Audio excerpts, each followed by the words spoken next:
Hey guys, Saga here, and let's just jump into it. So I just did my placement matches for Season 3, and I recorded my wins and losses and how I felt about the matches. Here are some of the metrics I took down. Does my team know how to wait? What was our comp? Whether I won or lost? How was my own personal performance? And elimination death ratio. I chose these metrics because within them is pretty much the tale of the game. Did we pick the right composition? Does my team know how to wait or not?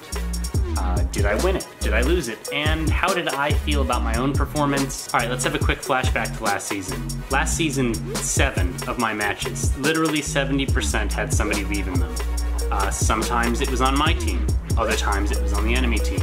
I didn't benefit from this every time, and I didn't lose from it every time either. But it felt like a coin flip, like I was arbitrarily winning and losing my matches.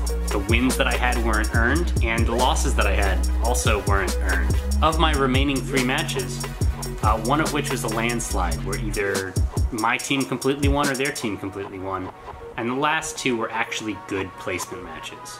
I remember when I first made this video, a lot of people in the comments thought that I was complaining that I was upset about where I was placed. That's not true at all. I actually was placed just fine. I was complaining about the arbitrariness of the placement. And I gotta say that this season, that wasn't my experience at all. I had 6 matches that felt really balanced, that felt like 2 teams that should be up against each other are up against each other, and whoever played better decided it.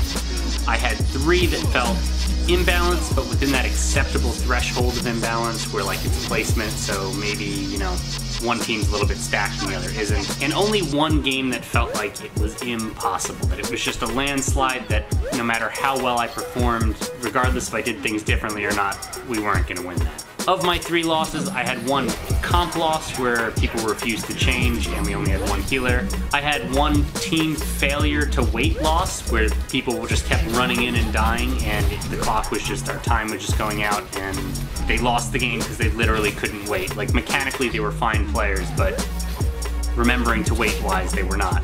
And the 1 landslide loss that I mentioned. Of my wins, the one that if you look at the chart where I went 23-1, I was only performing okay that round. And the fact that I was only performing okay and I went 23-1 should tell you how imbalanced that was in my favor.